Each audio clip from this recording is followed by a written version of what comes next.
Dear students, आज मैं कक्षा 7 का हिंदी अध्याय 2 जिसके शीर्षक का नाम है नचिकेता, इसके सभी प्रश्न उत्तर क्रमबद्ध तरीके से करेंगे। तो पाठ से प्रश्न 1, नचिकेता कौन था? उत्तर, नचिकेता महर्षि बादशर्वा का पुत्र था। वह पितृभक्त, दृढ़ विचारों वाला, सत्य और धर्म के प्रति श्रद्धा रखने वाला बालक था।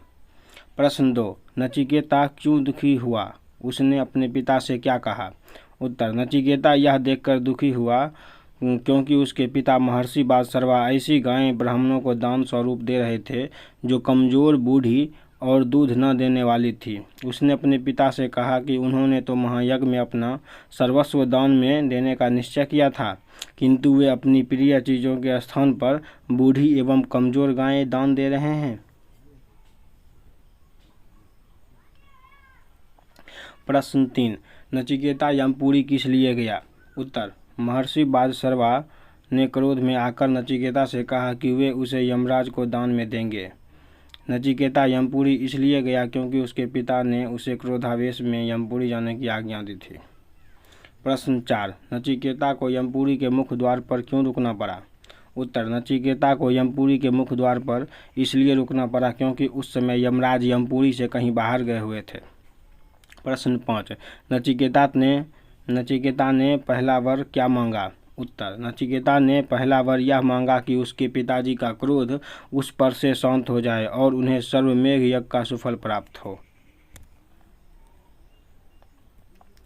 प्रश्न 6, नचिकेता ने दूसरा और तीसरा वर क्या मांगा? उत्तर, नचिकेता ने दूसरा वर यह मांगा कि जिस विद्या से भय उत्पन्न न हो वह विद्या उसे प्राप्त हो।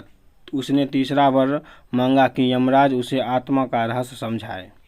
प्रश्न 7, किसने किससे कहा? क, मृत्यु के मुख में पहुंचकर कोई नहीं लौटा वत्स। उत्तर, महर्षि बादशर्वा ने अपने पुत्र नचिकेता से कहा। ख, मुख छोटा मुख और बड़ी बात करता है। यज्ञ की तुझे चिंता होनी चाहिए, मुझे चिंता होनी चाहिए, तुझे नहीं। उत्तर, महर्षि बादशर्वा ने नचिकेता से कहा। ग, आप तो यमपुरी जाने की आज्ञा पहले ही दे चुके हैं, अब कुछ भी कहना मेरे लिए निर्थक है। उत्तर, नचिकेता ने अपने पिता महर्षि बादशर्वा से कहा। पाठ से आगे। प्रश्न 1, महर्षि बादशर्वा अगर गायों को ब्राह्मणों को दान में दे देते तो क्या होता? उत्तर, महर्षि बादशर्वा अगर कमजोर, बूढ़ी और दूध न देने वाली गायें ब्राह्मणों को दान में दे देते तो उनका सर्वमेघ यज्ञ निष्फल हो जाता। प्रश्न 2, यज्ञ से क्या तात्पर्य है? उत्तर, वेद संबंधी वह आवश्यक कर्म है जिसमें सभी देवताओं का पूजन तथा घी आदि द्वारा हवन होता है। इससे देवता प्रसन्न होते हैं और वातावरण शुद्ध होता है। प्रश्न 3, अगर आपको 3 वर मांगने के लिए कहा जाए तो आप क्या मांगेंगे? उत्तर, अगर मुझे 3 वर मांगने के लिए कहा जाए तो मैं पहला वर मांगूंगा कि मैं सदा सत्य के मार्ग पर चलूं।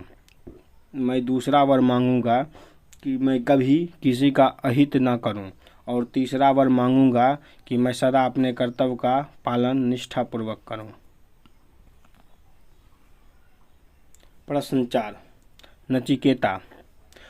प्रश्न 4, नचिकेता साधु प्रवृत्ति का था। साधु प्रवृत्ति से आप क्या समझते हैं? उत्तर, साधु का अर्थ है धार्मिक पुरुष या सज्जन व्यक्ति।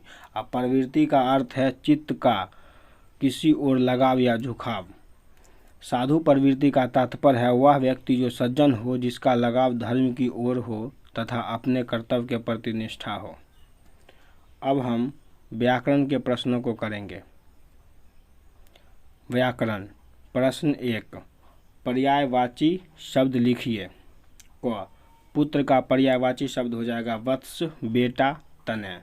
पिता का हो जाएगा जनक, जन्मदाता, बाप। यमराज का हो जाएगा धर्मराज, यमपुरुष, यमनाह। गाय का हो जाएगा गौ, धेनु, गैया। साधु का हो जाएगा सज्जन, तत्पुरुष, संत।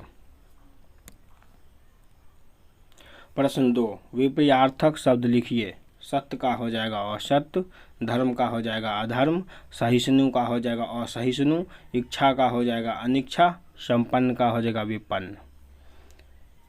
प्रश्न 3, देखिए, समझिए और लिखिए। पितृभक्त, पितृ जोड़ भक्त, सहन शक्ति, सहन जोड़ शक्ति, मुखमंडल, मुख जोड़ मंडल, गौशाला, गौ जोड़ शाला, महायज्ञ, महा जोड़ यज्ञ, ब्रह्मवाक्य, ब्रह्म जोड़ वाक्य, कर्मनिष्ठ, कर्म जोड़ निष्ठ, आत्मज्ञानी, आत्म जोड़ ज्ञानी। प्रश्न 4, अनेक शब्दों के लिए एक शब्द लिखिए। क, जो पिता की भक्ति करता हो, पितृभक्ति। ख, जो सब कुछ जानता हो, सर्वज्ञ। ग, जिसने आत्मा का रहस्य जान लिया हो, आत्मज्ञानी। घ, जिसने दृढ़ निश्चय कर लिया हो, दृढ़ निश्चयी। अंघों, जो सहनशील हो, सहिष्णु। यहीं पे यह वीडियो समाप्त होती है। अगर यह वीडियो आपको अच्छी लगी हो तो वीडियो को लाइक करें और चैनल को सब्सक्राइब करें।